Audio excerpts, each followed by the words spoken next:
ఎంతో గుమగుమలాడే రుచికరమైన సామన్ కర్రీ చేద్దాం రండి. సాల్ట్ అండ్ పెప్పర్ని ముక్కలకు బాగా పట్టించుకుని వేడి ప్యానంలో నూనె వేసి చేపల్ని బాగా వేయించుకోవాలి. ఈచ్ సైడ్ 4 minutes వేయించండి.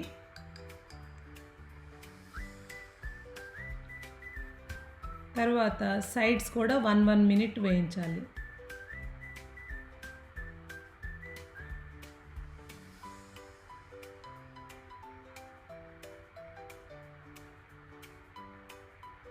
వేయించిన ముక్కల్ని పక్కన ప్లేట్లో పెట్టుకుని ఇప్పుడు ఆ మిగిలిన ఆయిల్లో గార్లిక్ అండ్ ఆనియన్స్ వేయించాలి.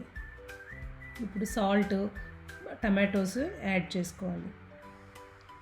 దీనిలో ఒక పెప్పర్ కూడా యాడ్ చేయాలి. కారం, కొబ్బరి పాలని యాడ్ చేసుకోవాలి.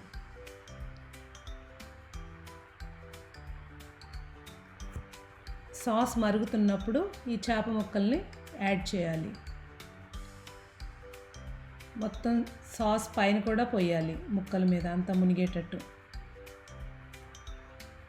అంతే, రెడీ, సామన్ కర్రీ రెడీ.